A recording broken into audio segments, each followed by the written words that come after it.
Welcome back to the Convo Couch, everyone. My humans. I am Pasta Jardula. And I'm Fiorella.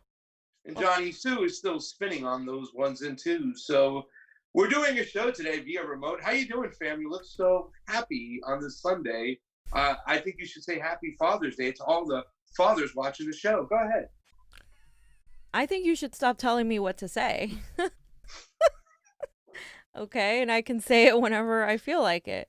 So okay, so I'll be the nice one to all the people out there and all the followers who watch us who are fathers. Happy Father's Day, and happy Father's Day to John, being the father of dog Molly. We love you, John. He's not, but okay. Molly doesn't have a father. So we got about 40 people there right now. The rest of the people are trickling on in. Thank you so much for joining the Convo Couch on this Sunday episode. A lot of stuff's been going on, and we wanted to break it down because we didn't feel we can wait an extra day. Specifically, since we're foreign policy junkies here on the show, Fiorella wanted to talk about what was going on in Yemen. Go ahead, Fee. So, as you all know, Yemen has had one of the most catastrophic humanitarian crises going on for a while. And of course, this is caused by us and our foreign policy and our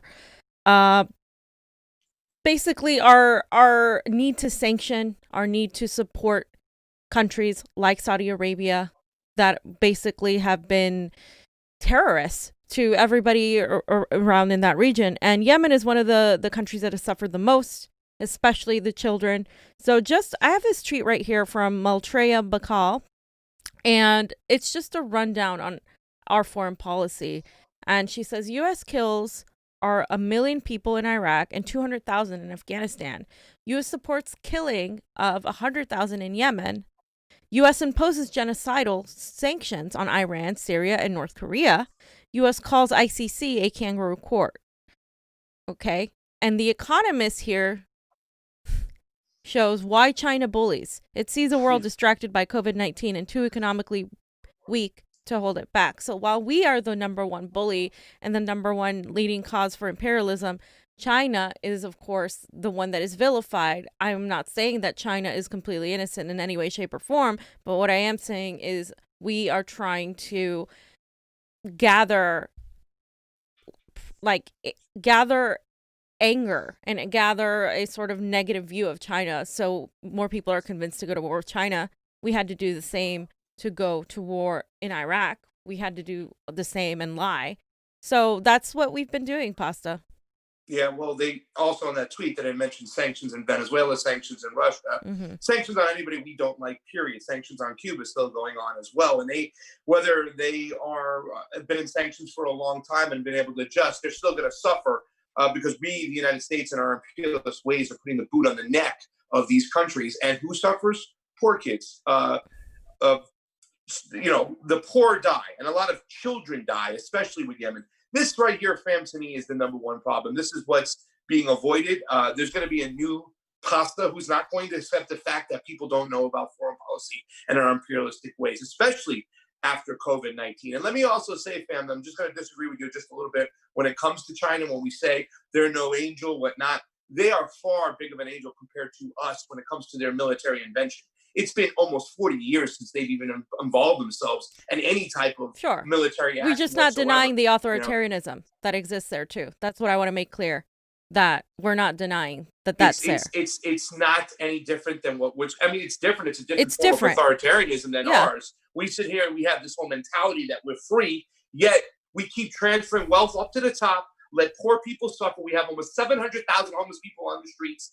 Okay, of all races and ethnicities, any American nowadays can subject to this, as well as our prisons that are filled up to the rim. We jail more people. So when they start saying, "Oh, the Uyghurs this," what about us? What about our ways? They've been moving people out of poverty. We've been pushing people into poverty. Sure. And fam, I think you've talked about an economic breakdown in the housing community when we talked to Elena Pop. Well, there's going to be a serious tsunami, and people are going to be thrown on their streets. The opposite is happening in China, especially their response from COVID. I'm sorry, go ahead. No, I was just going to say both can be true. China can be lifting people out of poverty and be much better treating their working class, yet the authoritarianism still exists there.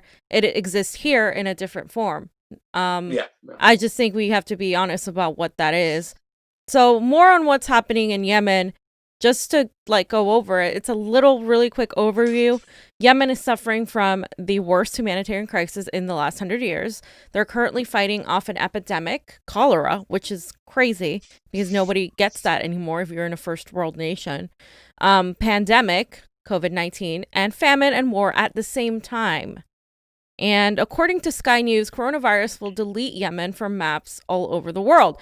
Sky News footage reveals the impact of COVID-19 pandemic in a country that has been wrecked by civil war for almost 6 years. Every 10 minutes, a child dies in Yemen. The healthcare system of Yemen has essentially collapsed. Conflict is devastatingly affecting Yemeni children. According to Al Jazeera, the UN issues a desperate plea for financial aid in war-ravaged Yemen. Global Body says more than 30 of its 41 programs in the country could close in weeks without funding. So again, they don't have funding. They don't have anything. They're experiencing multiple diseases at the same time. And meanwhile, the United States aren't doing anything. You could feed a whole family of Yemeni people for over a month with 60 euros. So it's crazy, it's disgusting, and it's on us. It's on us entirely. Yeah. When are we going to start waking up to this? When are the people going to really start understanding that it's all about imperialism? And especially now, when we're marching in the streets, all those tactics they're using on us, they practice in other countries, right? Mm-hmm. I mean, it's ridiculous. So, I mean, it's just time we have to start waking up. And I like the fact that, we start going to these rallies, we start meeting these people, we start questioning them about foreign policy. It's time. It's not something that can be just brushed under the rug, especially at a time like this. This is a virus, a pandemic, for crying out loud. And we're going to still continue with these sanctions at a time like this. And not only that, fam, I think, as a TV doctor, you can really certifiably say that it's also on us to make sure other countries are taken care of because the virus could spread. So if we put sanctions on a country, we don't allow them to get the proper medication and house their people and make sure that they get this COVID-19 under wrap, it will come back to haunt us. So it's not like we're just even doing something to them. We're essentially doing it to us. Am I right or wrong, Steve Doc? You're right, fam. And it's happening in Palestine too, because the Israeli government is pretty much sanctioning as well. Palestine, they're not letting them get access to the things they need. Now, I also want to add Saudi Arabia, of course, is heavily involved in this. According to ampdw.com, just one day after the UN Secretariat omitted Saudi-led forces from a, quote, list of shame, an airstrike killed 4 children. The UN is under pressure to acknowledge Saudi Arabia's role in killing and maiming children. So, again, Saudi Arabia is one of the countries that has most directly affected what's happening in Yemen. They have been listed for the past 3 years. And so they were trying to remove them from the list. So yeah. Well, I mean, that's just typical. Every single president we've had for the last, 20 years has gone over there and catered to Saudi Arabia, given them weaponry, do whatever. I mean, the situation in Yemen is very, very confusing. A lot of people don't even understand that a lot of this going on is about water rights. They want waterways. They want shipping lanes. They want to take away that land from Yemen and use it themselves. Not only that, they have the UEA fighting with clans in there as well. So now not only is Saudi Arabia kind of fighting against Houthis in Yemen, they're fighting against other clans backed by UEA, and it's just like tribals going at it and whatnot. There's no sign of anything calming down there. And it's once again another water world we're talking about for shipping lanes. And I don't see any end in sight because I don't see the U.S. allowing Saudi Arabia to back out of this, and they're going to continue to push forward, give them weapons, and we're going to just see this country right here. I mean, the children that are dying. It's disgusting. Yeah, and just to remind everybody, Yemen has been mired in conflict since the Iran-allied Houthi group ousted the government from the capital of Sana'a in 2004, and then the Saudi-led military coalition in 2015 intervened to restore the government. So that's how all of this happened, Bam. Yeah. It's pretty terrible. And the Saudi Arabia gave weapons to Al-Qaeda linked groups. We all know this. So again, it goes back down to our foreign policy, our relations with Israel and Saudi Arabia, and all of the things that we have done. So where were the hijackers from that hit 9/11? Where were they from? This radical form of Wahhabist caliphates that are funded essentially by Saudi Arabia are also funded by the United States. We give to them, they give to them. And we're not talking about moderate rebels. We're talking about the worst of the worst. I mean, China has a problem right now with their Uyghurs, and that has a lot to do with this funding directly from Saudi Arabia, which gets aid from the United States. So it looks like we're just poking our fingers everywhere around the globe, and we just don't care. We don't care about how many people we kill. We don't care about how many children we bomb. We don't care about how many people die from COVID around the world. All we care is that our elites just gimme, gimme, gimme, grab, grab, grab. Take up all the resources at the expense of everybody out there. And at the end of the day, we're going to have to look in the mirror and realize at the end of the rainbow, at the heart of this problem, it's America's imperialism, which is driving everything. It's not just about dominance in the United States with the oligarchs and the elites. It's about global domination and taking all the resources for themselves. They don't want to share their power with Russia and China. So therefore, they're going to continue on with this terrible foreign policy. And until we call the imperialists out and get rid of them, nothing, I mean nothing will change. Not even the actions at home from our militarized police. They're just another arm of imperialism. And you mentioned Russia. The Washington Post has this little excerpt talking about how John Kerry was an early advocate of using the military against Assad. And if we recall, the Syrian chemical attacks were proven false. But after the Russians intervened decisively last year, Kerry began to regard the CIA program as a hindrance to the diplomatic deal that he saw as the only realistic option. Kerry didn't want to abandon the, quote, vetted fighters altogether and argued for giving some groups some more weapons. But he thought the United States should make continued assistance conditional on their willingness to separate from Jabhat al-Nusra, something that a few groups were willing or able to do.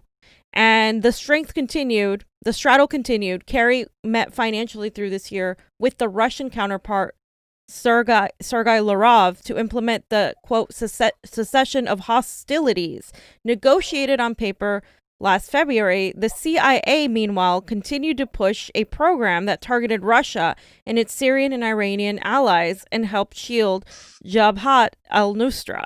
And again, so this is the Russia-Iran situation, and we're seeing how the United States is, of course, framing itself against China, Russia, Iran.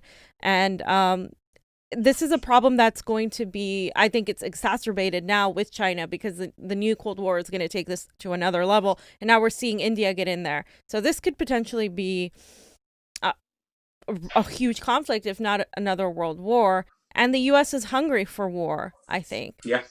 I think you're right, fam. I think that Narendra Modi and his little buddy Trump are going to plan something over there. You know what I'm saying?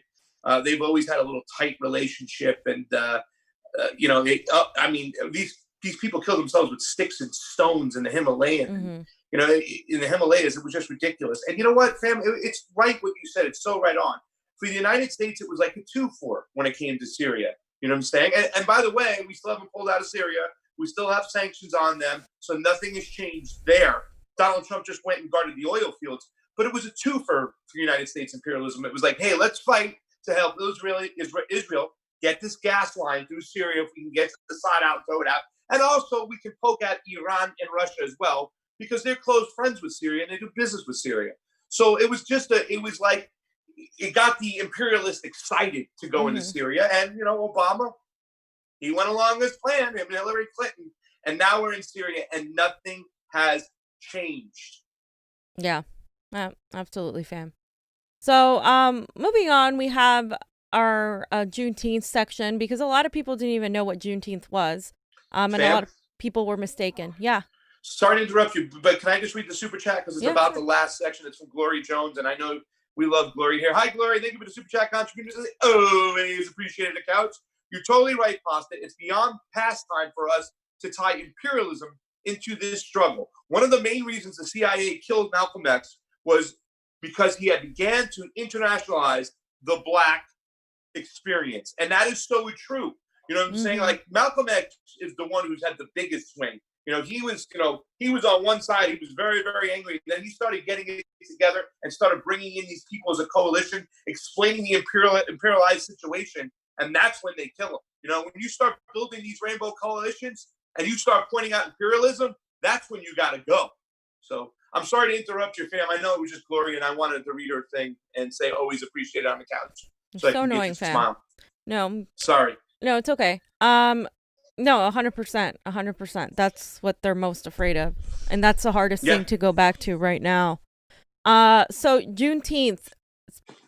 So Juneteenth, of course, was the liberation of slave. It was celebrating the liberation of slavery, but it obviously slaves were freed 2 years before that under Abraham Lincoln.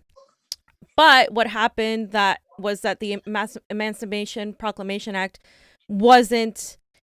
didn't go into effect in every other state, specifically Texas. Texas is one of the states where they economically relied heavily on slaves, and so they wanted to really take advantage of the little time they had. So Juneteenth was when the last sector of slaves were freed, and that is why it is such a big holiday. It's been more of a big holiday, obviously, because of what's been happening with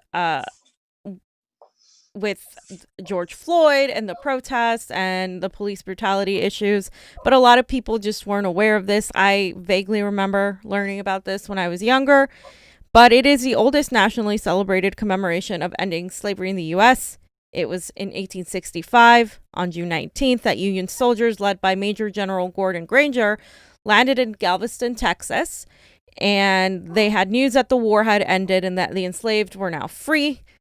This was 2.5 years after President Lincoln's Emancipation Proclamation Act, which had become official January 1st, 1863. And this act, like I said, had little impact in Texas due to the minimal number of Union troops to enforce a new executive order. But with the surrender of General Lee in April of 1965 and the arrival of General Granger's regiment, the force was finally strong enough to influence and overcome the resistance. So that's how it came about. And so African Americans have been celebrating Juneteenth, specifically even in Pasadena. There was like a car protest that was pretty awesome. A lot of people in solidarity with Black Lives Matter and kind of bringing back as to why they're celebrating Juneteenth. I have a quick video that we can show here, just going over what it means. Juneteenth means to me progression, transition. Juneteenth, a cross between June and 19, commemorates the official end of slavery in Texas on June 19th, 1865.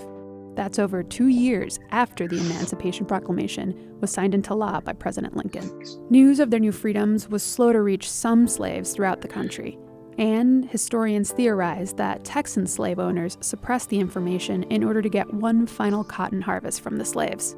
On June 19th, 1865, Major General Gordon Granger and Union troops arrived in Galveston to announce the war had ended and delivered General Order No. 3, which proclaimed that all slaves were free.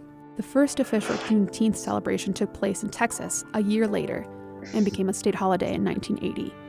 Juneteenth is celebrated in many ways, ranging from parades to cookouts and other activities. But Juneteenth isn't just about celebrations. It also serves as a time to further the conversation on the legacy left by slavery in the United States, and as a means of discussing ways to address it, like the hotly contested topic of reparations. We recognize our lineage as a generational trust, as inheritance. And the real dilemma posed by reparations is just that, a dilemma of inheritance. It is impossible to imagine America without the inheritance of slavery. First sponsored by John Conyers in 1989 and reintroduced every session until his retirement in 2017, the Commission to Study and Develop Reparation Proposals for African Americans Act tries to tackle the subject. The bill is now sponsored by Texas Democrat Sheila Jackson Lee in the House and Senator Cory Booker in the Senate. Though I am gratified that we are having this hearing on Juneteenth, for those of us who understand Juneteenth, 2 years after the Emancipation Proclamation, there were those Africans who did not have freedom until 1865. H.R. 40 is in fact the response of the United States of America long overdue. Slavery is the original sin. Slavery has never received an apology. This commission would be comprised of members selected. Okay, so as you know, it's a lot of discussion on reparations. Obviously, we're going to all need to discuss and how that would go about. Right now, there's a climate where I think it can be pushed, but I also think a lot of people are going to stand against that as well. It's definitely, I mean, it's definitely on the horizon. Bam. Yeah. Anything? It's such a crazy, it's a discussion that needs to happen, because there are so many situations when you see the United States government giving reparations to groups like Israel and these other groups, and then you say, well, why don't these people, this group receive reparations and whatnot? And, it's hard to argue against that when they're giving them that money. But, there's also an argument to what reparations would actually do. Would it solve the problem? Would it just be soaked up and sucked up like the rest of the whole nation's money is right now as well? We see the disparity between the elites and the lower class. And, no matter what decision is made on reparations, and I'm, an open book for this, I want to talk about this more with WeMo and some other people and get their opinions and speak about it. But I don't think reparations will be effective unless we fix this whole system too as well. You know what I'm saying? We have to fix the whole system, because if we just give out reparations and we leave this system in play, it's just going to suck up that money and those resources anyways. So, we definitely have to sit down at the table for it and stuff, but I think we also have to keep an eye on the prize. It's not just about reparations. It's about actually fixing the system, you know what I'm saying, and moving forward together as a nation, as a group, as a world, as a humans to do so. So, that's where I stand on reparations. I think we can do both. Yeah. I think reparations is specifically for do both. Black Americans. Yeah. And then aside from that, then obviously we know that the bigger focus is the elites. But I think we can do both 100%. Yeah. See, white people are right here and people of color are right here. We all need to get to right here. So no matter what, even if we went to here, what is that going to do for us, right? You know what I'm saying? We're still all suffering. There's still, every year, the homeless number goes up. Every year, people die on the streets. You know what I'm saying? And we're still all over this nation fighting and killing and doing whatever. We need to all get here. We need to all find a way to come together, which that means we have to close that gap too as well. There's no argument there. The argument in the 80s and 90s was really hard to get away from it when there was a white middle class and, people of color were being redlined left and right. And it was really, really at war. Now it's a situation where the elite are just gobbling up everybody. Once again, still we do receive, as a white man, we get, better treatment than everybody else. But once again, I'm saying we all need to get over here somehow. Yeah. And the elites need to come down. So, of course, I'm for, closing that gap. But once again, we all need to move forward. And that is going to take us taking on imperialism more than anything and coming together. Agreed. And any super chats, fam, that you want to read? Well, let me see. Did I miss some, Johnny? No. Okay. Nope, not yet. Sorry, my bad. So the speaking of money, the Atlanta Police Department, under the Atlanta Police Foundation, paid $500 bonus to every police officer in Atlanta this past Thursday. And it's going to add up to more than $2 million in more money that this foundation has raised.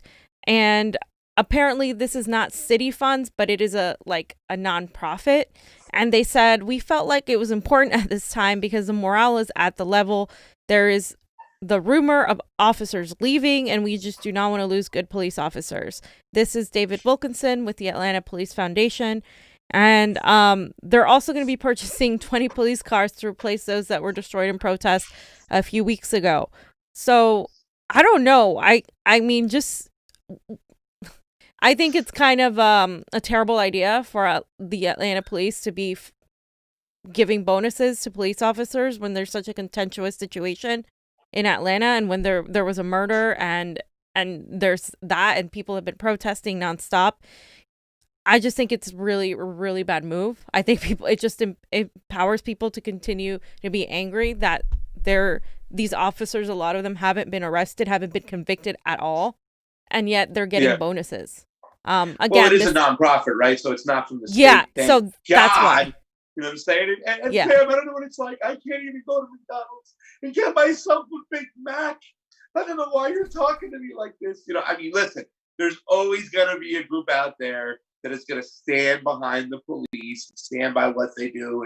And you know, I get it that some people who join the police department are doing it because they just want a job and they want to help and be part of society, a small amount. I think the majority of policemen are people who are insecure, who can only get security or confidence if they get a badge and they want to bully people. And we definitely have way too many racists within the police department all across this country. And that it's due to the non-screening. I mean, it's so ridiculous when we talk about this almost every single show. 6 weeks to be a cop, and there's not a serious screening program, and there's, you know, you're not held accountable when you kill somebody. It's just, it's crazy. And something, you know, has to be said. The fact is, if you are going to go out there and join a police department, I have a couple friends who are police department, you know, work for the police department. One in particular in LA, he's a really good guy and stuff like that. But when you join the police department, you are joining the arm of the imperialist authoritarian state.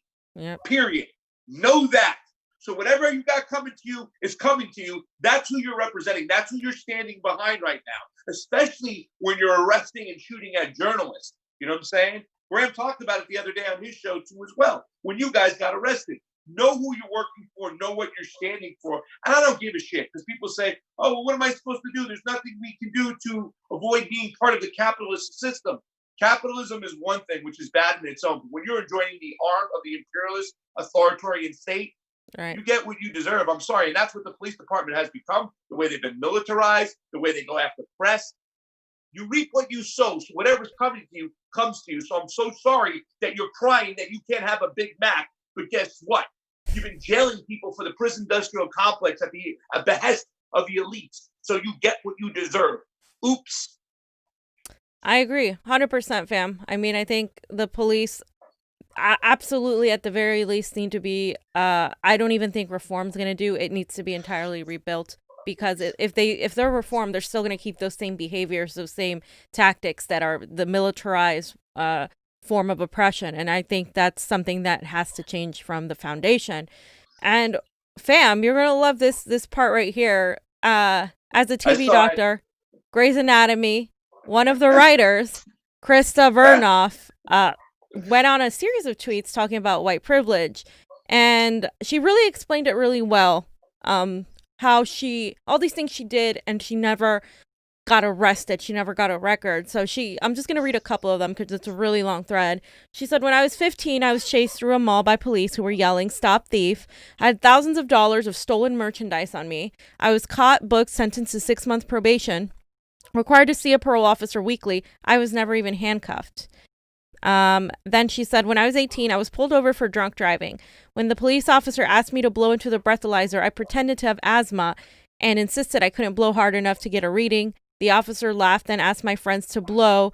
And when one of them came up sober enough to drive, he let me move to the passenger seat of my car and go home with just a verbal warning. When I was 19, I got angry at a girl for flirting with my sister's boyfriend, drunkenly attacked her in the middle of the party. I swung a gallon jug of water full force at her head. The police were never called. When I was 20, with all my strength, I punched a guy in the face while we were both standing 2 feet from a cop. The guy went to the ground and came up bloody and screaming, and he was me arrested, that he was pressing charges. The cop pulled me aside and said, "You don't punch people in front of cops," then laughed and said that if I ever joined the police force, he'd like to have me as a partner. I was sent to my apartment and told to stay there. Between the ages of 11 and 22, my friends and I were chased and or admonished by police on several occasions for drinking or doing illegal drugs on private property or in public. I have no criminal record. So again, she says here at the end, if I had been shot in the back by police after the shoplifting incident in which I knowingly and willfully and soberly and in broad daylight ran from the cops, would you say I deserved it? Because a lot of people, of course, go back to, okay, well, the gentleman at Wendy's, oh, he was drunk driving. Okay, so he deserves to die? Like, that's the thing. Like, there's always that mentality of blaming the victim, you know, like, oh, he ran away from police. He shouldn't have done that. Okay, maybe he shouldn't have done that. But did he deserve to get shot? No. That's the thing. That's something that she's trying to point out, you know, and as a white women are very privileged in that way. You know, like I've been watching, I was watching the other day When They See Us, which is on Netflix. And it's about, in 1989, these 7 boys were accused of raping a white woman who happened to be an investment banker in Central Park. She was very, very wealthy. And they were poor. And basically, the NYPD was famous for doing this. They coerced a confession, a false confession. They made the boys blame each other. And they put them in jail for crimes they didn't do. There was a trial.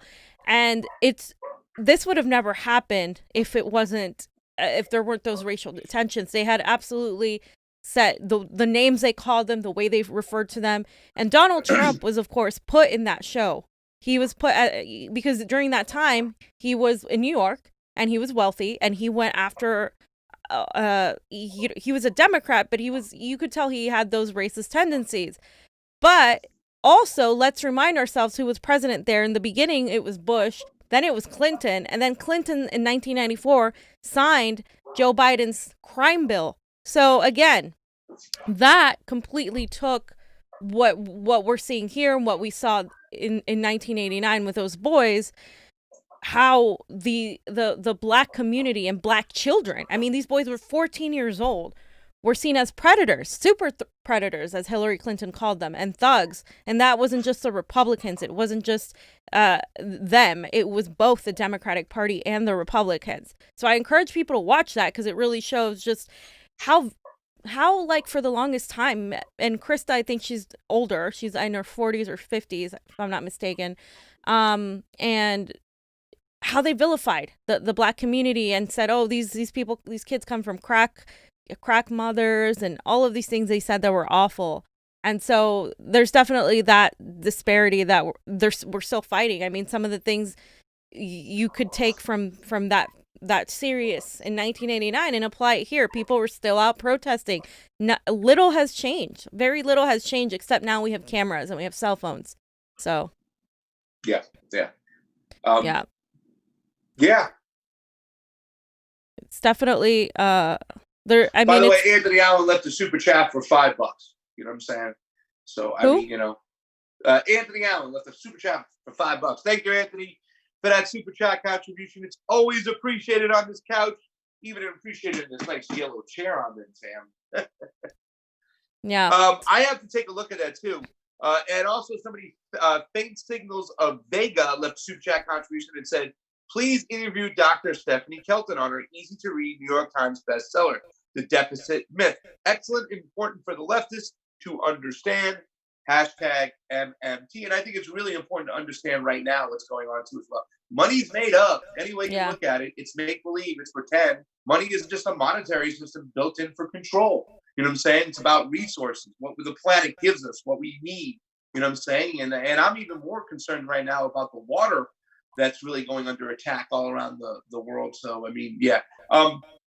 So, yeah, and I haven't checked out that whole situation. It's kind of funny. There's a boxer out there who I know, Big Baby, Big Baby, Jarrell. And he had talked about the reason why he doesn't like Donald Trump. And he's from Brooklyn. He's from that area. Is what he experienced as a little kid and how Donald Trump had handled that situation. So I'd like to see more about it. A lot of people were saying that, you know, he was kind of trying to show sympathy for the woman. But once again, you know, this was a rich white woman. Not to say that she deserved anything that she got if she got raped. But I mean, it's very easy to, you know, kind of buy into that whole situation and point the finger at people who really, you know, were just being accused simply for the color of their skin. Yeah, they were just kids in a park and they were accused. That's it. And that's it. And Rayshard Brooks, of course, was murdered. And he did it's kind of scary how he did a little video right before he died 4 months ago. And Brooks speaks about the agony of being trapped in prison because he had been in prison before, and the probation system, and how just that. Okay, people talk about, well, you committed a crime, you deserve to pay. Okay, so he did his time. No. But then he came out and he couldn't get back on his feet because it's on his record. And again, I mean, I think for drugs, alcohol, anything like that, you shouldn't have something that ruins your record. I mean, Krista was stealing and she didn't get anything on her record. You know what I mean? There's so many celebrities that have kleptomania and they're filthy rich and they go and steal. And like, you never hear about this impeding them from a job. But a black man, you know, gets arrested for drugs or something small. And even if it is theft, I mean, people should have the opportunity to really try again. So let's just hear what he has to say. Okay, well, I'm Rayshard Brooks, 27 years of age, have 3 kids, you know, I'm happily married.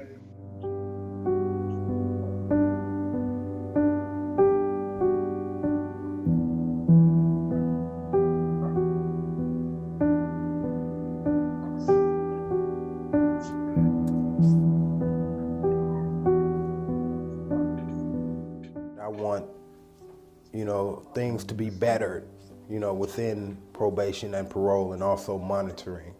If you do some things that's wrong, you pay your debts to society, and that's the bottom line. And, you know, I just feel like some of the system could, you know, look at us as individuals. We do have lives, you know, it's just a mistake we made, you know, and not just do us as if we are animals. It's making us as individuals feel like we're locked in boxes. Even though we have been incarcerated, it's hurting us, but it's hurting our family the most. You know, because we have kids, we have jobs, we have a lot of things that, you know, life situations. We are individual people. So as we go through these trials and tribulations, it's hurting our kids, and it's taking away from our families. You have to try and go out, you know, make memes, you know, and yet my kids, you know, I want to spend some time with my kids, but I really don't have the time. You know, I have to try and go out, you know, make money for this, make money for bills, or try and get myself back on track. It's just a lot of pressure, you know, with, you know, just having all of that on your shoulder and on your back. You know, it's just a lot of pressure. And some people, they just can't deal with it. You know, it's restricting us. They're telling us, hey, you have a curfew and, you know, certain things, you have to be in a house, you know, just restricting us from the everyday life. It's just hard for us, you know, at times, because we're trying to do the right thing and we're restricted. Probation is not there with you every day, like a mentor or something. They're not taking you out to find a job. I feel like it should be a way for you to have some kind of person, like a mentor, assigned to you to, you know, keep your track, keep you in the direction you need to be going. But here yet, I'm trying. You know, I'm not the type of person to give up, you know, and I'm gonna keep going until I make it to where I wanna be.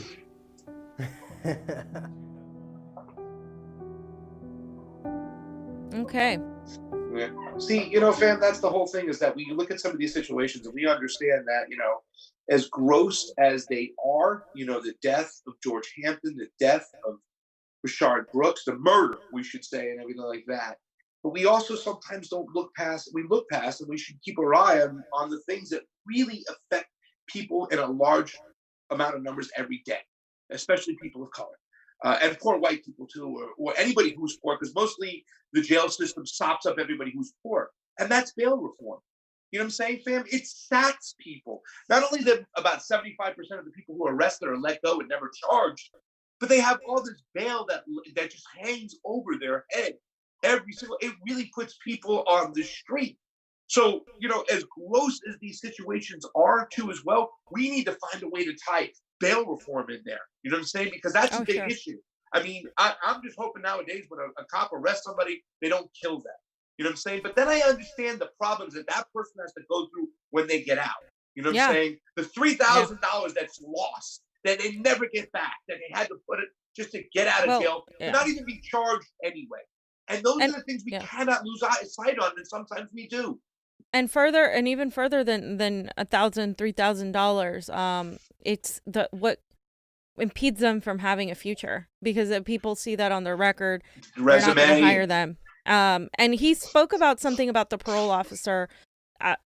That itself is something that needs to change. They're there to make sure that you make a mistake. They're the opposite of a mentor. He's like, we should have a mentor that's there. That's where the police don't come in. That's where the defunding the police comes in, because that's the police are just doing the policing. And then you have like a social worker that's like, okay, I'm going to take care of your case. Instead, what you have is a vigilante police officer that he's just writing tickets. He's just waiting for you to miss your curfew, waiting for you to fail. And that isn't incentivizing you to progress. And he was even talking about how people are trying to, like hang out with friends, go out places, because it's hard to deal with the situation at hand. And of course, he was the one that was found in the Wendy's parking lot, supposedly falling asleep at the wheel. Then failed a field sobriety test.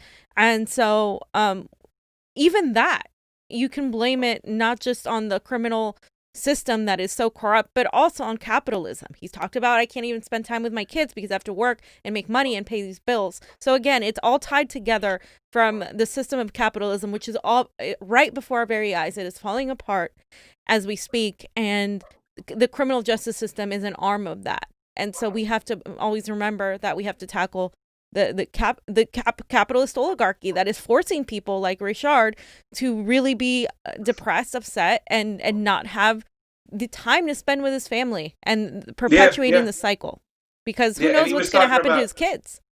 Yeah, and he was talking about paying his debt to society when it shouldn't have been that harsh. I mean, it's not slavery, but now he can't even spend time with his kids. And that's what debt does to people. And I really wish a lot of people in this country would wake up too as well, fam, because now with the education debt situation, people will not be able to have the satisfaction in life. They're going to be forced to work.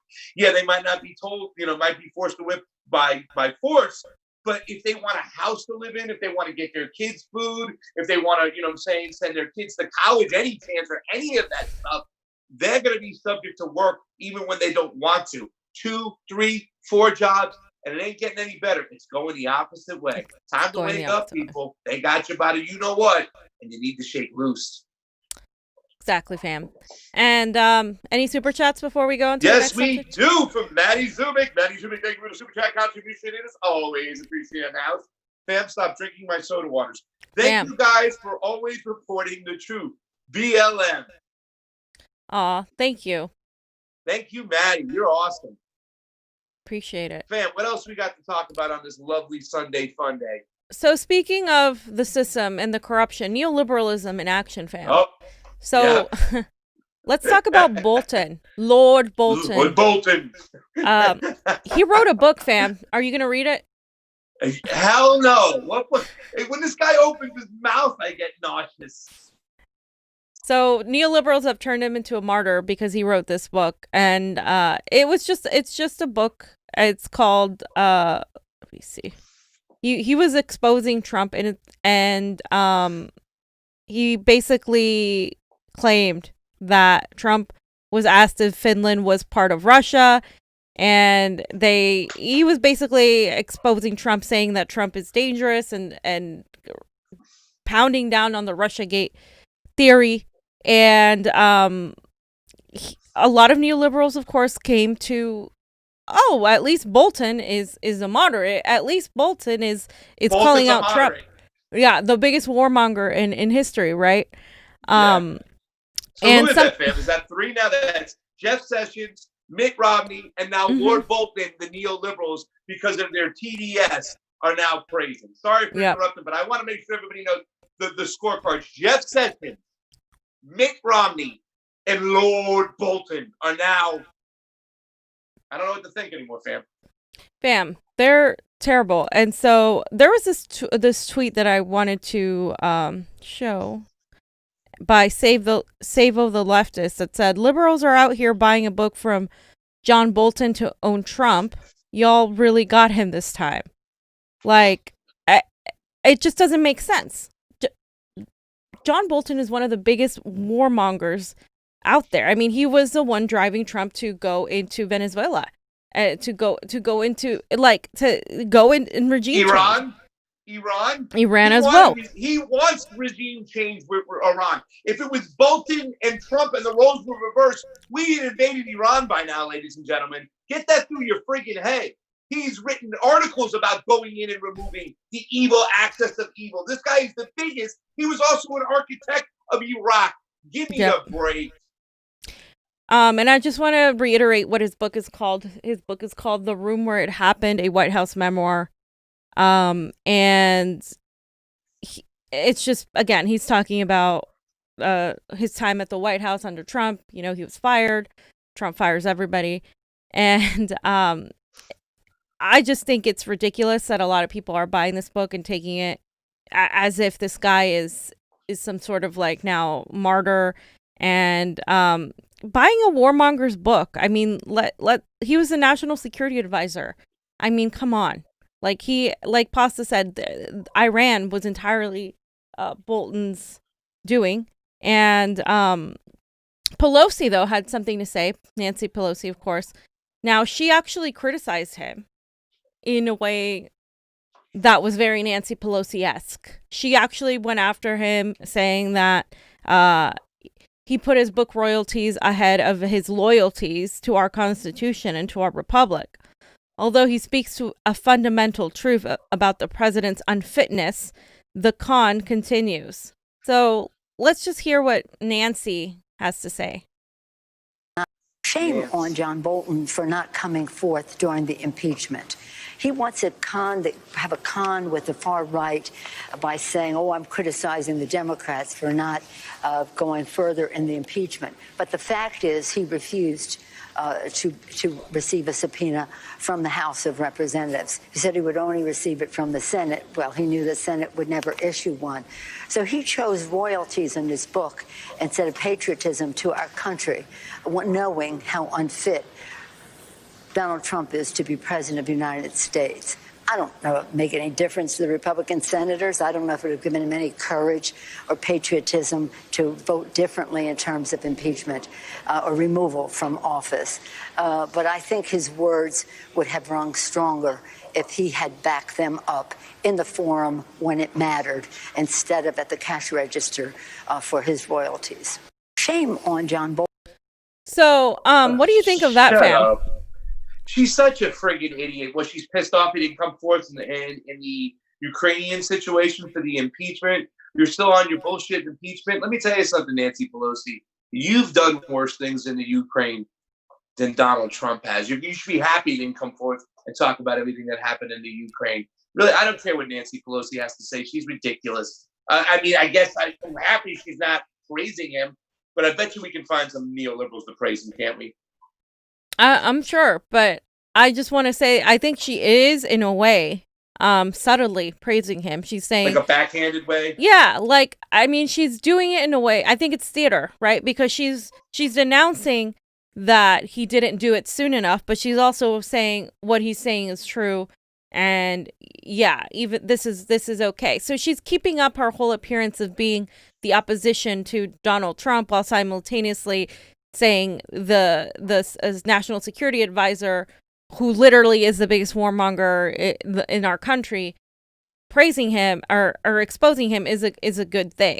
I think it's theater. I think it just shows exactly how she is plays the game constantly. Yeah. So people can see her as, oh, I stand opposed to Trump, but yeah, this is true. So believe it and read it. It's theater that she's given us to us. Theater. So your favorite, Adam Schiff. Adam Schiff went on CNN. God, I hate this guy. And he said, as damning as the allegations against the president are in that book, they were equally damning of John Bolton for keeping it concealed at a time when it really mattered to the country. Again, this is, I feel, exactly like the same theater that they're playing. Yeah, definitely. Yeah. I mean, once this guy, if anybody should go to jail, first of all, fam, look at his face, right? I mean, look at that. I mean, he looks like one of those old school white mannequins with the pinky cheeky things over there and stuff. He doesn't even look real, this guy. He's We're going to play a little bit. Practice on impeachment because you were not willing to wait for a court to decide whether he should testify. You subpoenaed Bolton. He said he wouldn't testify unless a court forced him to honor that. And you didn't move ahead with that because you said, I don't want to spend months and months, tied up in court here, get into the election. It didn't make sense. So what do you say now, accusing you of malpractice because you weren't willing to wait for a court? Well, it's quite a charade. I give him credit for sheer nerve, because what he is saying basically is there was malpractice in the impeachment because you should have investigated things that I was unwilling to tell you about. And that's pretty breathtaking, but it's Bolton's best effort to do a couple things. One, to try to rationalize why he didn't do his patriotic duty, why his deputies testified, risked their careers. Colonel Vindman may have been passed over for promotion now. They risked their futures when John Bolton decided he was going to fight in court unless he got to save it for his book. So it's an effort to rationalize that. I think it's also an effort to stay in the good graces of Republicans, even as he's trashing the president. None of that reflects well on John Bolton. None of it reflects what a patriot would do. But at the same time, I think we have to take the allegations of the president's conduct seriously, because they're all too consistent with what we showed during the trial. And the president says the book is pure fiction. Yeah, so I love how they keep mentioning patriotism. Yeah. Well, I mean, they're part of the propaganda wing. They're so part of the elites running things. This is a guy right here for 2 years, knowing that CrowdStrike had said they had no empirical evidence of Russia hacking our elections, and still went on lying and pushing this Cold War rhetoric. It was xenophobic at best. It was xenophobic, and I really, to tell you the truth, is that anybody should go to jail. It's Adam Schiff and fam, plain and simple, straight theater. He's even got the makeup on for theater, or somebody should hit him with some makeup because he looks awful. I can't stand Adam Schiff. Nobody should listen to him. This is a bunch of bullshit anyways. It's a crock of shit. Well, it's just, again, like he's saying what he's saying is true, but yeah, he should have said it earlier, and he wasn't patriotic. Are you kidding me? By imperialist measures, John Bolton was super patriotic with Iran and Venezuela. So let's not pretend otherwise. Now let's look at the truth, because John Bolton, as I said, and many others have said, is one of the biggest warmongers that we've ever had in this country. And Ajit Singh put up a great tweet that said, I believe what John Bolton says about China. He is an honest man who never lies to push for war. And there are several articles here from the Telegraph that state the only mistake of the Iraq war was that we didn't get rid of Saddam Hussein, John Bolton. Then there's to stop Iran's bomb Iran, John Bolton, from the New York Times opinion. From Insider Australia, former U.S. Ambassador John Bolton wants to target Gaddafi for assassination. Okay, and then the last one. Cuba seeks bioweapons, U.S. says. The Bush administration believes Cuba is developing biological weapons and collaborating with pariah states that have their own germs warfare programs. State Department Arms Control Chief John R. Bolton said yesterday. So again, here's imperialism, John Bolton, with regarding the Middle East. It's laughable with this guy. He's just so ready he was just so ready to jump on war with the Middle East. He was hungry. He is far more dangerous than Trump. And here are the neoliberals saying, yes, he's right about Donald Trump. I just can't. How many more warmongers are we going to put on a pedestal and pray to just because of Donald Trump? It's ridiculous. Biden just said, hold my beer. Biden? That's how many more. No, listen, they'll praise anybody who's against Donald Trump. We've proven that. You can see the list of characters, and it goes on. The fact that the left, when they were praising Henry Kissinger for, Hillary Clinton, I thought that was the worst it would get. But no, here you go, Lord Bolton, a modern-day imperialist psycho, and the left is putting him up. Why? Because they have TDS. And let's not forget that The Intercept pointed out John Bolton is telling the truth, but let's not forget his horrible, dangerous career. And they just go through this whole article talking about his whole record as pushing war. And he's extremely right-wing. He's probably more right-wing than Donald Trump, absolutely 100%. And Bolton is extremely intelligent by the standards of the right wing and has a keen sense of own self-interest. His lies in the past have always been about people and nations weaker than him, who couldn't exact a price for his mendacity. By contrast, when he takes on those more powerful than him, such as the sitting president, we can be sure he's careful to have reality on his side. But whatever the merits of Bolton's new book, it's important to remember that he is no truth-telling hero. Here's a short list of some of his dreadful actions over his long and destructive career. And let's just read a couple of them. Bolton strenuously supported the Vietnam War, but just as strenuously opposed the idea of him personally having to fight it. Before graduating from Yale, he enlisted in Maryland National Guard to be sure he avoided combat. He later explained, "I have no desire to die in a Southeast Asian rice paddy," suggesting that he was generously providing an opportunity for someone who did want to die like that. Bolton shortly went on to intern for Vice President Spiro Agnew. Perhaps Bolton's most powerful impact on U.S. politics is the oldest and least known, his role as a baby right-wing lawyer destroying post-Watergate campaign finance reforms. In Bolton's memoir, he writes proudly of his efforts on the lawsuit of Buckley versus Vallejo, which resulted in the 1976 Supreme Court decision that was more important than Citizens United. The ruling struck down limits on campaign finance expenditures and self-funding by super-rich candidates. As Bolton explains, everyone knew the decision in Buckley versus Vallejo could determine the future shape of American politics. He was right. Without Buckley versus Vallejo, Donald Trump would never have been able to spend the tens of millions of dollars of his own money to get elected and then hire Bolton. And he also had different positions in the Reagan administration. And he also joined the George W. Bush administration as an undersecretary for arms control.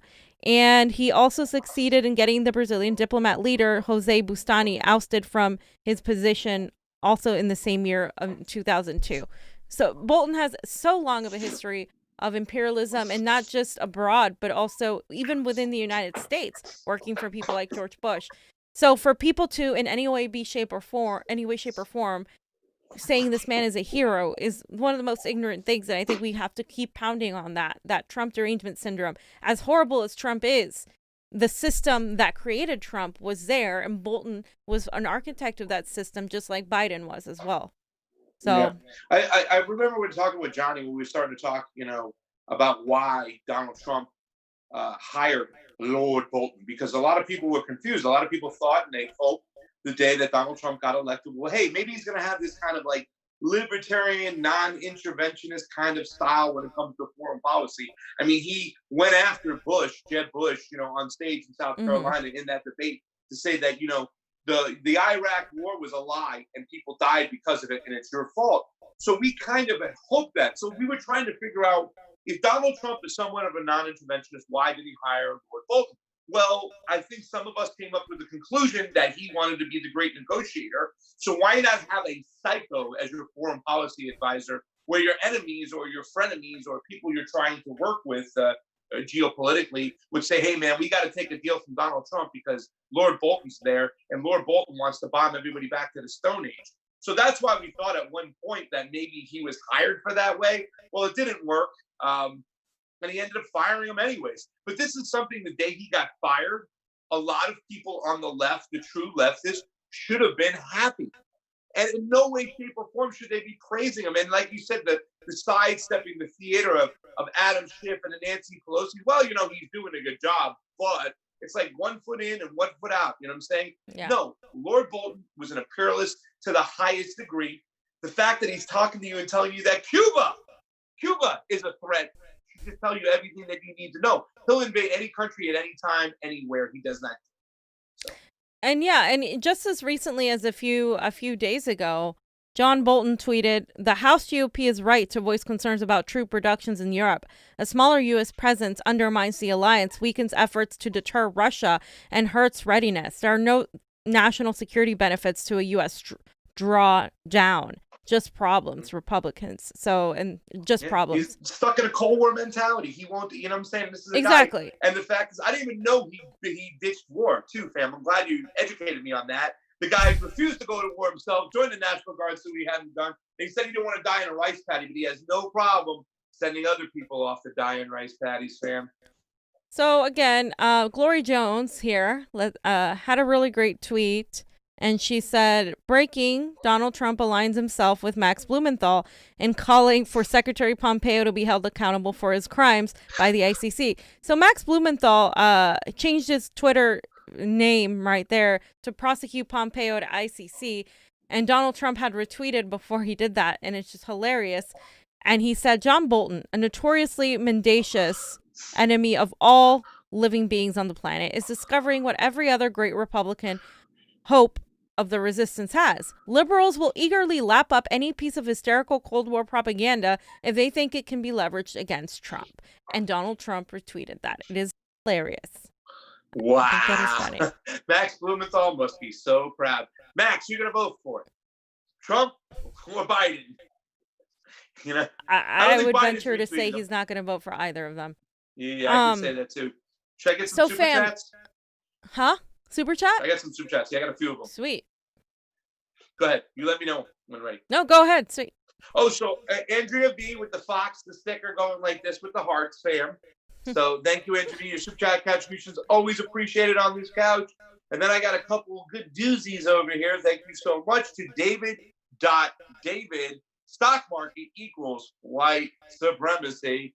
Thank you, David, for that super chat contribution.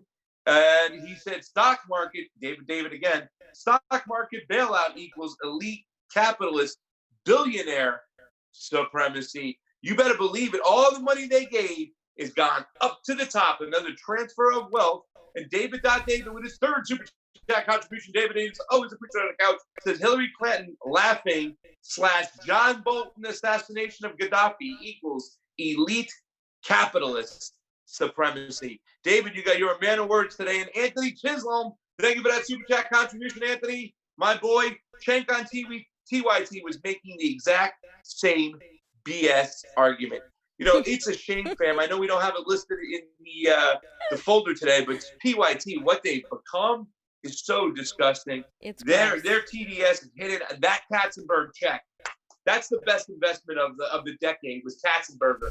Buying out TYT that we love so much. Cenk is making the same argument, fam, as these neoliberals. Cenk. There's no difference anymore. I mean, you can accept that Donald Trump is horrible while simultaneously not upholding a warmonger, one of the worst warmongers we've had in history. There's no need to uplift somebody like that. Speaking of Donald J. Trump, the Donald, the Trumper. The John.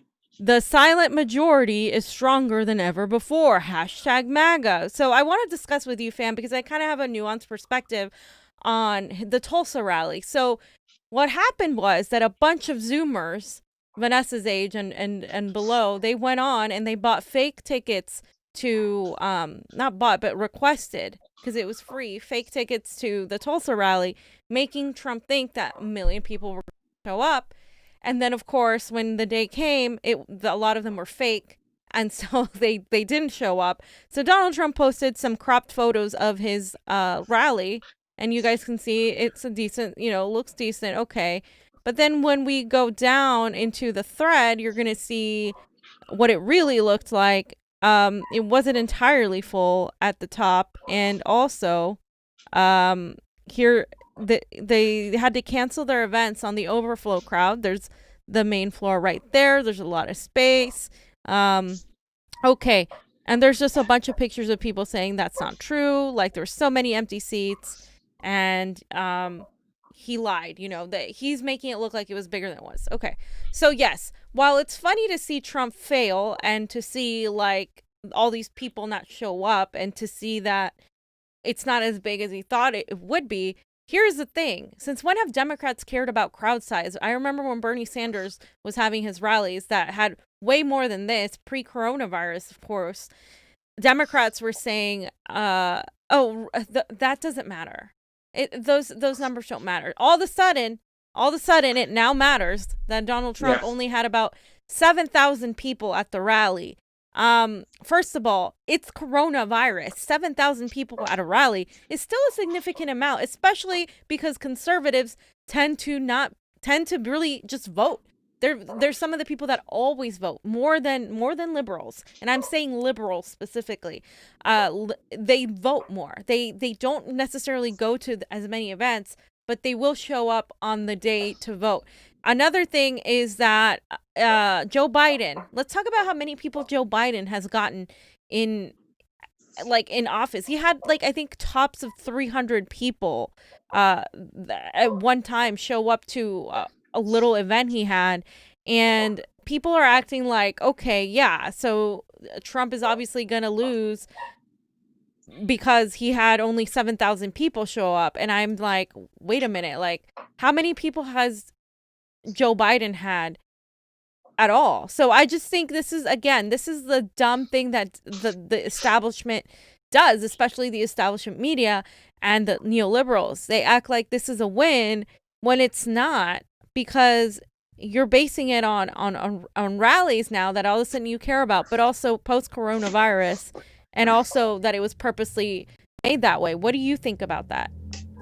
It just shows you how desperate the neoliberal establishment is right now. The fact they're going after Donald Trump for only getting 7,000 people at a rally during the coronavirus, despite the little tricks that went on.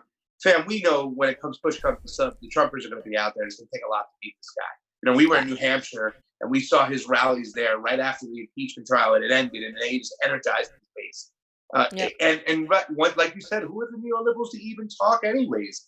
Hillary Clinton couldn't fill a high school gymnasium after the Democratic primary had been, swung to her favor after the convention. Nobody wanted to go see it, even when Bernie was with her. So, they can say everything they want. They're just trying to spin it, fam. It's optics. It might fool a couple people. But for the smart people out there, they're going to understand and know that Donald Trump is going to take a lot to be beaten. And sure as hell is not going to be beaten by a guy like Joe Biden. But hey, maybe they got it fixed. I don't know. But if I'm the Democratic establishment, and they're so behind, they just push their propaganda. That's all they can do is push stories like this. But it ain't gonna work. And like I said, it's not. Yeah, it's COVID, and I think it's funny that that happened. I'm like, okay, it's hilarious, but do not set your bets. Do not hedge your bets on that, because Joe Biden cannot fill anything. Nobody. I think somebody said yesterday that they saw Joe Biden sign in LA, and I'm like, wow, who is that? Who saw it? Where? Because I haven't seen one, and he can't fill a room up, a normal room up. And to me, it's ridiculous that we are creating this false hope that somehow Biden's just gonna beat him and everything's gonna be okay, and that's just it. And it's ridiculous, and I think it just works against them.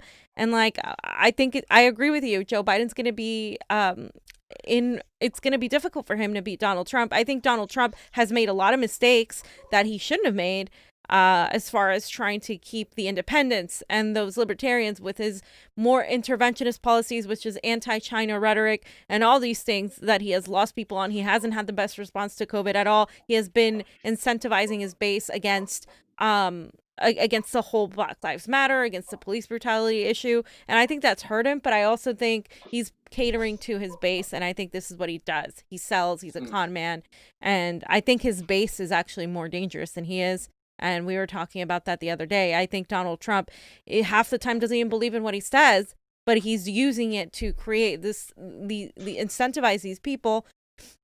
Unfortunately, it's worked, but it's also revealed a lot of the things that needed to be revealed. And so I still think he's going to be difficult to beat. So I still think he's going to win. And don't get me wrong, before the COVID situation, I thought he was pretty strong at locking up. I thought if Bernie even came through, it's going to be a tough battle. I thought Bernie had a chance, but I thought it would be tough. And during this COVID pandemic, man, did he leave himself so vulnerable, the way he's acted and everything. It's just a shame that this year of all years, we have Joe Biden as the Democratic nominee, Howie Hawkins as the Green Party nominee, who's not a bad candidate, but it's just not going to, once again, the lack of leadership from Howie, he just doesn't seem like a strong guy. And the Libertarian candidate, what a crap year to have no other alternatives out there that are really, really viable, especially on the Libertarian and Green Party side. My God, if the Green Party was smart, what they would do, they would step aside and get Jesse on that ticket. Because Donald Trump is so vulnerable right now, but we have nobody stepping up to go after him. Glory Jones left the super chat, by the way. Oh, what did it say? It said it was a good troll, but the fact that the liberals were more proud of us for this than protesting systemic racism for a month straight pisses me off. Yeah. So she's like saying it's the fact that they're proud of us trolling him like this because she's talking about she was part of those. Yeah, let's go fuck around with some Zoomer. People have a good time, and they're proud of her for this, but not for them. No, Glory, they were proud of you. Didn't you see them get on a knee with the scarves? Yeah, it's Glory. David says for the super chat contribution from David, give us your information, David. Send me your I Run the Shirt program here at the Convo Couch. I don't know if anybody told you about that. I don't know if anybody's told you. I'm a civil liberties guy. These are things a lot of people don't know about me. But David, this is another super chat contribution today. I would love to send you a shirt. Hit us up at the Convo Couch at gmail.com for being an extra super chatter today. We'll send you a shirt. Let us know what size you are, and I'll ship it out. He says Pasta, Fiorella, Jimmy Dore, Max Blumenthal, Aaron Matei, Poppy Chuliman, Graham Elwood, Rob Pacone, Dylan Radigan, Chris Edges, Cornell West, Michael Hudson, ETC equals truth tellers / decent moral human beings. Great job, guys. Thank you so much, David. I'm glad you put my name first and at the top. I'm even more happy and satisfied by that. I love you, brother. Let's get to your shirt. David. Thank you for the super chat contribution. It is always appreciated on the couch. Thanks, fam. And guess what? This is why the VP situation gets me really irritated, because people are like, well, who would you pick if Biden chose Warren or Harris and blah, blah, blah. I don't care who Biden picks. I don't care that Amy Klobuchar what if you pick Bernie? Dropped out. I don't know if I could still vote for that at this point. I think I could. I mean, I can't stand Biden, but I don't know. I'd have to make sure they don't kill Bernie. I'm as pissed as can be at Bernie right now, but if he had put him on the ticket, he's not going to, I guess, is the thing. He wouldn't. That's the thing. The Democrats want Bernie Sanders as far away as possible. They want progressives as far away as possible. They have shown that time and time again. And of course, Klobuchar withdrew and from the Veep stakes, and she said Biden should pick a woman of color. And then later on, subsequently, Elizabeth Warren was completely pushed out in a subtle way, because Elizabeth Warren isn't a woman of color unless you consider her 16%. I see the memes out there with the women of color. I mean, Warbachar is done now. No Warbachar. Yeah, no Warbachar. So it's looking like Kamala Harris. But here's the thing: everybody keeps discussing what if it's Kamala Harris? What if? I don't think it matters. I think Joe Biden is the candidate, and the Democratic Party has lost so much credibility that maybe if he picked Bernie or Tulsi, that's never going to happen. It's never going to happen. They're never going to pick somebody like that because they don't care. They're stupid. They're not stupid, but they're stupid in a sense of thinking that it doesn't matter, because either way, even if Biden loses and Trump wins, the status quo remains. If Biden wins and Trump loses, the status quo It's a step back, remains. Isn't it? Isn't it a step back then, fam? We've talked about this. Biden wins over Trump. It's a step back. I think I'd rather deal with 4 years of Trump than 8 years of Biden. I think it's a step back for us who are big picture thinkers, but I think for a lot of people, they'd feel good about getting Donald Trump out. And I think that's the problem too, because I think it's chess, not checkers. So I think, you can try to get the knight right away and get rid of it, but you really want to go after the queen in a few moves. And if you make a mistake and try to go for the big push right away, it's going to hurt you in the long run. And I think that's how people have to think about it. I think a Biden presidency would be 8 or 12 years of a neoliberal president, and then an extremely right-wing president right after. If we even have that much time in this country. I mean, everything's falling apart. The Arctic is at over 100 degrees, and it's crazy, and we have to choose between stupid and stupid. I mean, it's so depressing, and there is no candidate right now. Well, two things. Number one, if there's ever a time for Jesse Ventura right now for the Green Party, if the Green Party was serious about getting over that 5%, and once again, I'm not saying that he would win. I would just love to see him on the debate stage. For me, Jesse's the best candidate out there. I mean, he's better than Tulsi in my mind, because he's had the mayor and the governor experience. Not to say that she wasn't a congresswoman, but this guy has had a libertarian mindset and has kind of moved towards the green platform because he believes in what racial equality, a Green New Deal. Plus, he believes in civil liberties, and he's written books about the imperialism, the secret empire that we talk about, you know what I'm saying? He's called it out for years in every single situation, all the way back to the Gulf of Tonkin. So, I mean, if there's ever a time for somebody to step aside, please, Green Party, Howie Hawkins, you know, get aside, get this guy in here now. You're going to at least, at the very least, get above that 5% and make a viable third party. You would change the whole landscape of elections in this country for a long time if you did that. But I don't see it happening, unfortunately.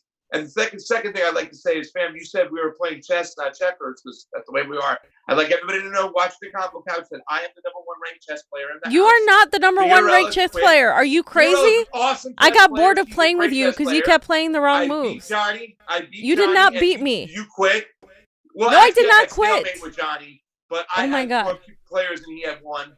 I did not quit. And I had 4 pieces. And you then guys, you quit, so #1 ranking of the house of chess player. No, right you are not the #1 ranking. No, Pasta. I beat my entire middle school in chess. There's no way. I beat the nerdiest guy in chess. Come on, like this is a secret. You are good at chess, but I am the #1 ranked player because you. No, you are not the #1 guys. Who do you really think is better at chess, Pasta or I? I mean, let's be real here.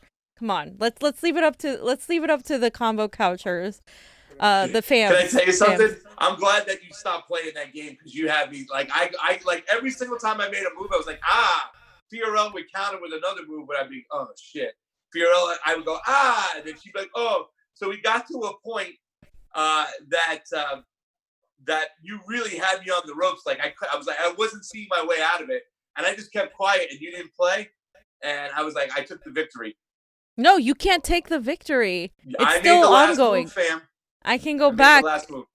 By the way, Johnny, somebody's texting me right now too that something's going on down in Chaz. So I don't know if you hear anything. Just keep your eyes open. Somebody said breaking news. I'm not sure. What we heard was what I heard was that their alt-right is planning an attack at Chaz on July 4th. So I'm looking to go. Then, fam, I'm looking to go. Not sure if you can come, but I definitely would like you to go with us to Chad's shop. So, fam, you have a little section here about one of my favorite people, Fred Hampton. Yeah. And how he was building a rainbow coalition, and that's why they killed him. Yeah, that's exactly what it was. People got to understand that Fred Hampton got killed at the age of 21. He was 3 months into his 21st birthday. It really was a shame. And why they killed him? Listen, the thing about Fred Hampton, and you go back and watch Fred Hampton speeches, he would very rarely leave out imperialism if he was ever talking about racism or authoritarianism or the government, you know what I'm saying? And the guy knew how to build coalitions. It was about being a revolutionist, whatnot. And he would even identify, and this is a great little, I took out this one. We've always played the one about people having to come together, that there's 2 classes. And this one over here, they are believing that they are fighting with each other because I'm white and I hate black people, and I'm black and I hate hillbillies, and I'm hillbillies and I hate Asians, and I'm Asians. And if we would stop for a second and use some common sense, we would realize that they got us pitted against each other, and it's them we have to go after. And it doesn't make a difference, white supremacy. We talk about most of the oligarchs, they're white. Most of the elitists, they're white. But it doesn't make a difference in certain situations. And he talks right here, this speech right here in particular, because he also understood how education is so important. And I'm not talking about that fugazi education they give out there. Real education nowadays, what I'm saying. Back in the days, you go back 40 years, a high school diploma was almost equivalent to a college degree in certain situations. Not a college degree like Johnny, where he got a serious degree, you know what I'm saying? But a lot of the degrees out there, you go to school, you get out, there's no job for you, even in your degree. So this is Fred Hampton talking about, #1, how important it is to understand who your oppressor really is. And #2, education is the key. And if we don't dig into education, we're lost. We got to get education back. It starts with education. Go ahead, John.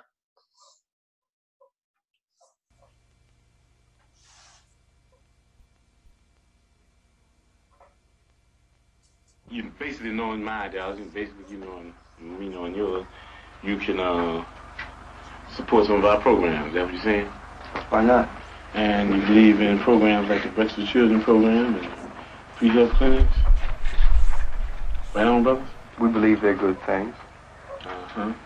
As a focal point to organize their mothers and fathers. Uh-huh.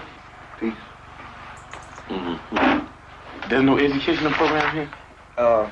That's come out the social action thing. You know, you set that up, bro. I mean, we can't put everything on one piece of paper. What about this bank? Credit union? Mm-hmm. Credit union. Credit union, my brother. Is a bank. Are you hip to credit unions? It is a bank. Yeah, you go and borrow money? Yeah, it's a bank. It's a bank. Owned by the people. Run for the people. And by the people. What will money be given out to people for? Well, the people would decide that. You want to buy, you know, whatever, you know, the people in the community decide. You need some living room furniture, maybe? You need a car, maybe? See, the thing is with me, you dig, I need to know some more about it. I wish you had some more literature about the educational thing here. Because, you dig, as far as we're concerned in the struggle, the way we look at struggle is that this depends on the educational thing, you dig. Because this depends on the education. Well, the whole thing. No, but in the end, this does. You can form this with no education. You can form this and this. No, not the way we're talking about forming it. You know, right. We're talking about forming it right. You know, it's not on the paper. We didn't write it on the paper. Form it right with no education. No. Let me give you an example. Jomo Kenyatta formed the excellent revolution with no education. And on the day of the end thing, Jomo told the motherfucker, I said, well, you know, you've been educated to hate the enemy, but I'm your brother. I'll help you lead the revolution. Now I'm more oppression. Another example, Papa Doc in Haiti. Papa Doc in Haiti hated everything white. Man, you couldn't put this white paper in front of Papa Doc's face. But he moved all the white people out and he took over and be oppressor. He did, causing no education. And the people that had been educated, they just said that we don't hate the motherfucking white people, we hate the oppressor, whether he be white, black, brown, or yellow. So we got to know the educational program to find out what it's going to be in the finale. A lot of people, Jomo Kenyatta is called never a revolutionary, but an ex-revolutionary. So is Papa Doc. They brought on a successful revolution. That thing in the Mao's was a bitch. Bantu freedom fighters, all that kind of action. What we're saying is that it's the end. But you don't judge Castro now. You can't do it. Nobody in this room could judge whether Castro's going to be a revolutionary or not. You know what I mean? We're talking about things, you know what I mean, with China, the People's Republic, and even at the stage they're in now, talking about even going on further into a communistic state. That's what we're talking about. Those are revolutionary. So we got to understand here the educational program that you have to be able to figure out whether it will go on the right lines where the people will end up in a situation where they can be able to really control themselves. You understand what I'm saying? With no education, the people take this local foundation and start stealing money because they won't be really educated to why it's a people's thing anyway. You understand what I'm saying? With no education, you have neo-colonialism instead of colonialism, like you got in Africa now, like you got in Haiti. So what we're talking about is there has to be an educational program. That's very important. As a matter of fact, it's so important for us that a person has to go through 6 weeks of our political education before he can consider himself a member of the party, able to even run down ideology for the party. Why? Because if they don't have an education, then they're nowhere. You dig what I'm saying? They're nowhere because they don't even know why they're doing what they're doing. You might get people caught up in the emotionalist movement. You understand me? You might get them caught up in because they're poor and they want something. And then if they're not educated, they want more. And before you know it, they'll be capitalists. And before you know it, we'll have Negro imperialists. Yeah, we see, brother. The reason we don't do a lot of talking because what you say is a conclusion with us. Did he call out Obama before it happened? You know? Yeah. I don't know. I mean, I don't want to offend anybody there, but is that, you know what I'm saying? He was saying, like, if people aren't educated, and that's the thing, fam, education has been sacked in this country. You know, not only has the education, the level of education has gone down, but the price has gone so far up that it's made it almost impossible for somebody to get college unless they do what? You know, join the military, go off and kill themselves. Right. You know, the 22 kids are going to kill themselves today from PTSD from that war, and most of them were seeking an education. You know what I'm saying? And George Carlin told us a long time ago, fam. Did you want to say anything else before we play George Carlin? Because George Carlin, it was vintage when he was telling us. George Carlin ain't around today, but once again, education, so important. There's a reason for this. There's a reason education sucks, and it's the same reason that it will never, ever, ever be fixed. It's never going to get any better. Don't look for it. Be happy with what you got. Because the owners of this country don't want that. I'm talking about the real owners now. The big, the wealthy, the real owners, the big wealthy business interests that control things and make all the important decisions. Forget the politicians. They're irrelevant. The politicians are put there to give you the idea that you have freedom of choice. You don't. You have no choice. You have owners. They own you.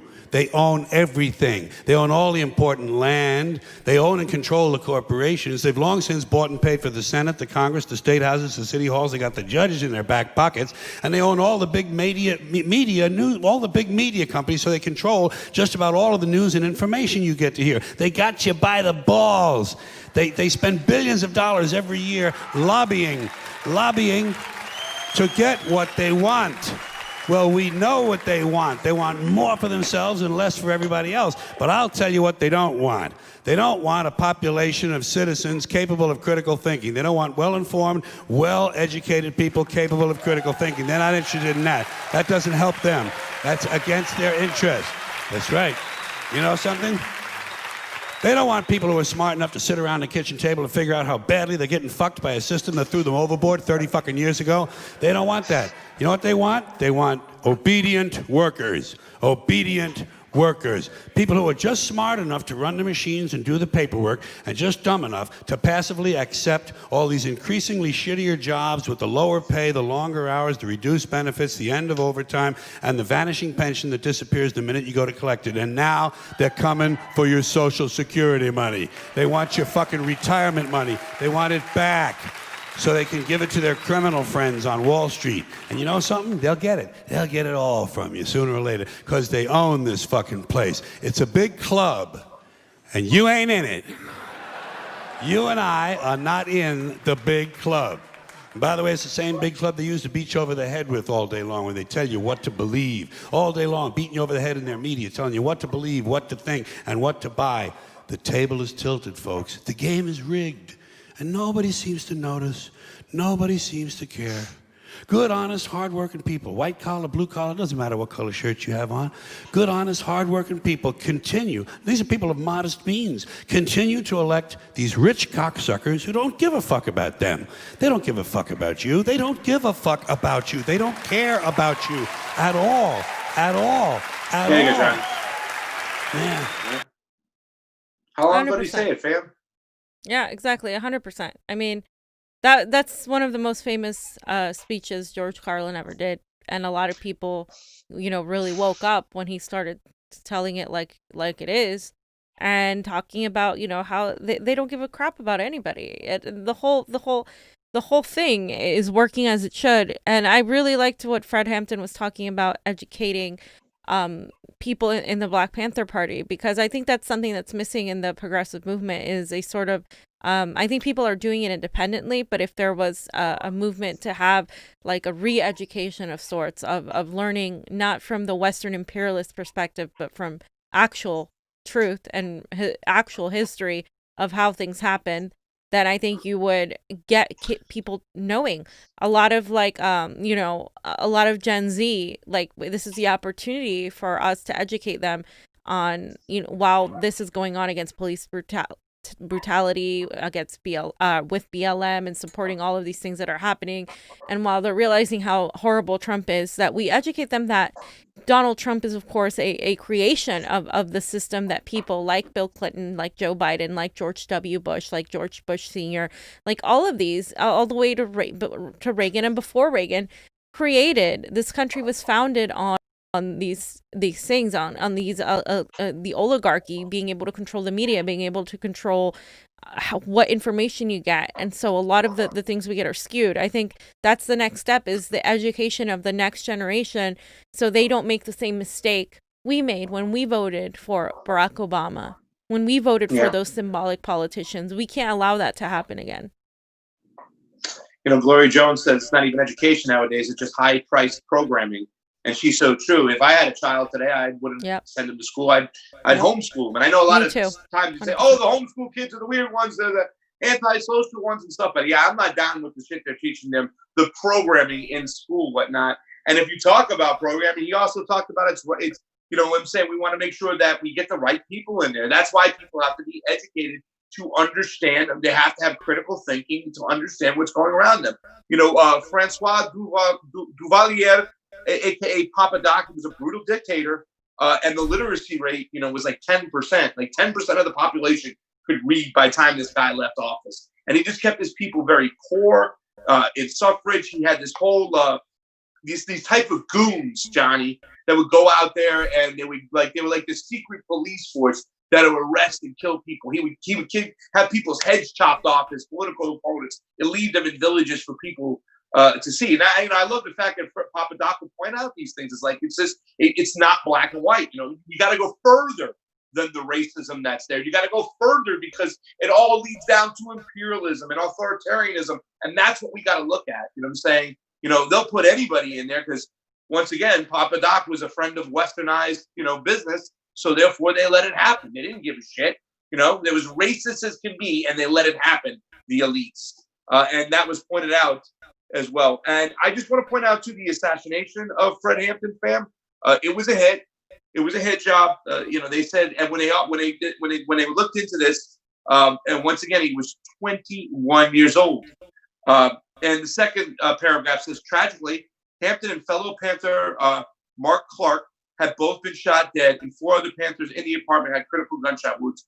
Police were uninjured and had fired their guns 90 to 99 times, almost 100 times, in sharp contrast. And the Panthers had shot once from the shotgun held by Mark Clark, which had mostly been fired when Clark had been fatally shot in the heart and was falling to the ground.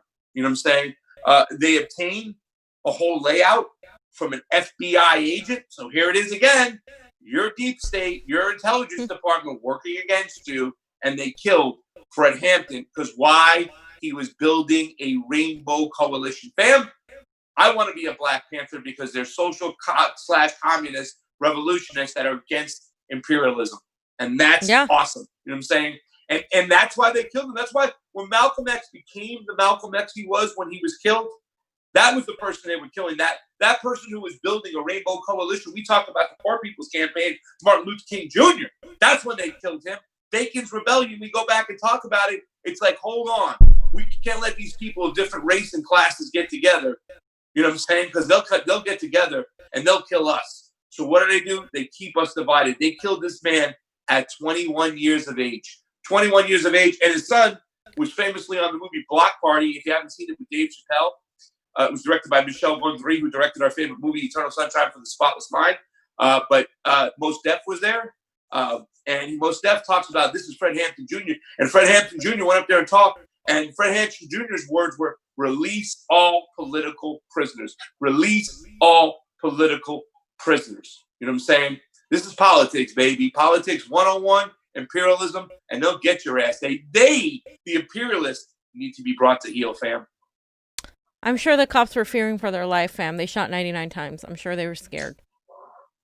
To the guy dropped his shotgun as he was getting shot in the heart. I just can't believe that. So yeah, fam, just anything else that you have? Well, Tony Watches Closely says, thanks for showing the Hampton and Carlin called it way back then. And he said, thanks for showing that. No problem, Tony Watches Closely. He's a big, we have all dug into Fred Hampton on this show for a long, long time. He's always been one of my favorite guys out there, and the messages he spoke, you know what I'm saying? Keep us. George Carlin has it said. George Carlin was a Fred Hampton guy. George Carlin would say, let's talk about the things that make us alike. Let's not talk about our differences, because that's all the media points out is our differences. You know why? They keep us fighting with each other so they can run off with all the money. Simple plan happens to work. You know what I'm saying? And we got to get a hold of that. We got to understand that. You know what I'm saying? I would never sit here and say that racism doesn't exist, especially institutionalized racism, especially in the police department, and especially, you know what I'm saying, in other areas. We need to fix this, but we also understand that at the end of the day, it's imperialists up at top who are for global domination, and the cops are that arm of that imperialist state. And that's something we have to take down. We can no longer look the other way as Yemenis children are dying. One child dies every 10 minutes at our say, at our words, at our actions. We can't do that anymore. We have to become educated in this. We have to educate people at this. We have to understand what's going around the globe, and we need to stop it. We can't stop one without stopping the other. We have to bring them both to heel, because then we can all go forward. The 99%. Reclaim our world. Claim our world, because I believe we've never had it. Let's claim our world with beautiful resources. Let's spread love. Let's spread joy. And let's get these people. Let's bring these imperialists to heels. You sound like Keith Anthony Sikora. Calm down. Sorry. He says hello, by the way. Who does? You missed the fams last night. And I just want to say, everybody, that Pasta thinks he's really great at charades, but he isn't. So okay, I'm one of the best charades. Let me tell you something. I was going to break the record, and Fiorella screwed me up because she couldn't get Mary Poppins as I was dancing. I was too busy laughing at Pasta. She couldn't get everybody was laughing, and I got 6 points. And the second time I got 6 points, is she couldn't get Little Shop of Horrors. She's like, oh yeah, the plants that eat you. She couldn't get them. She screwed I would have the record, but fam screwed me because she couldn't get Mary Poppins or Little Shop of Horrors. Just want to say you don't look like Mary Poppins. I'm so sorry. Fam, I was doing the supercalifragilisticexpialidocious dance for a guy who's 230 pounds. I was getting off the ground. The neighbors were hearing it shake. Don't give me that. Oh, fam. Fams, real quick, I just want to show that. What up, Jay? What up, Jay Rock? On Status Quo, they released the work that I did with Tina. So I'd recommend taking a look at that. You know, because I've been to Palmdale. What is that about?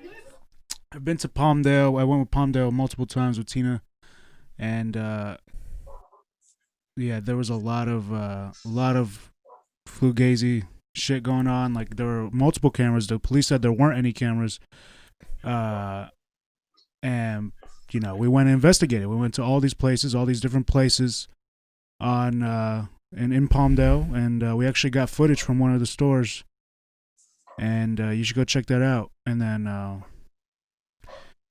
so we see footage of someone is walking by at 1:08 a.m. I mean, there's a car. There's another part where it's really blurry, so you can't even see the cars. It's like super blurry. I caught somebody walking in the background at 12:24 in the park. From the security footage, it's just somebody walking there. And then yeah, so y'all should check that out. Okay, so you found nothing. You see a figure walking at 12:24, and then I think I see the same car driving. I have to look back at it. I have to look back. It looks like. Have the authorities got this footage yet, Johnny, or is this something you guys went and seen on your own? They got it the day before we got it. Okay. And that was like 3 days ago. So it's taken them like so long to get this footage. It's because they didn't care about it. And they didn't. Yeah, exactly. They didn't care for shit about it. So. The only other thing is, let me see here.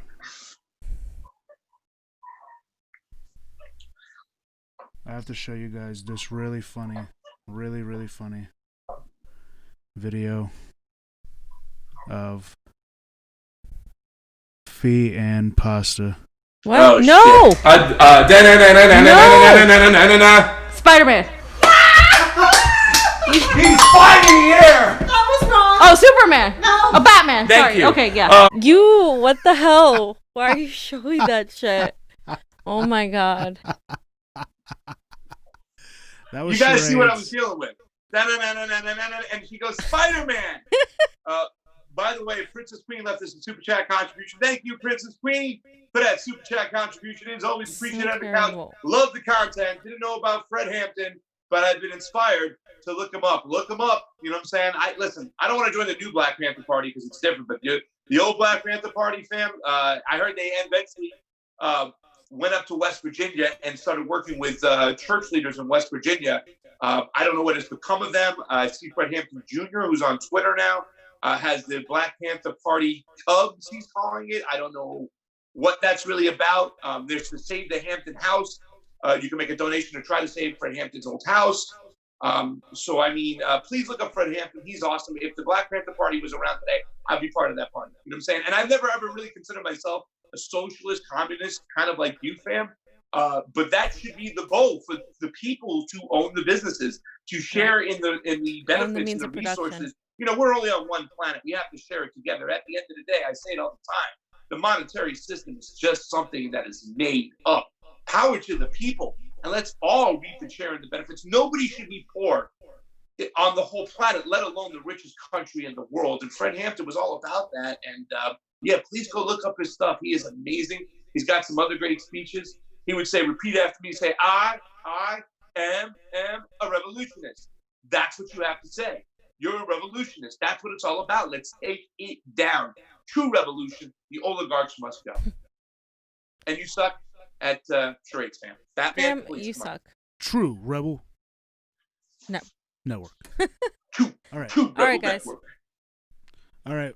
All right, fams, we're done. That's it. Ladies and gentlemen, remember, go over to our ROKFIN, ROKFIN, endorse us over there. Johnny, you're the GOAT, says Glory Jones, the greatest of all time, fam. That's what that stands for. Remember, we're going to cut this up. We'll have the pieces cut up, put back on. You can share them off our YouTube if you want to catch the whole stream in its entirety, though. Go to our ROKFIN or sign up to be our Patreon. We always love our Patreon. And if you can afford to endorse us and you got that EDE check, for $9.99 a month, you get all premium content, not just our premium content, but content around the board, including people like Jimmy Dore, Graham Elwood, Rob Lacone, Nico House, Kim Iverson, Status Quo, Tina Desiree Burke. Does True Rebel Network have a ROKFIN yet? Not yet. Not yet, but hold on still. Status Quo's do on that there too. Today. Jimmy just got on there, right? Yeah. Yeah, Jimmy just got on there. Jimmy Dore is on ROKFIN. Ladies and gentlemen, to all my humans out there, I'd like to say thank you for watching. I'm Pasta Jardula. Fiorella. And Johnny Sue, the GOAT, spitting on those ones and twos. Convo out. Peace, love, and happiness. Love you all. Revolutionaries.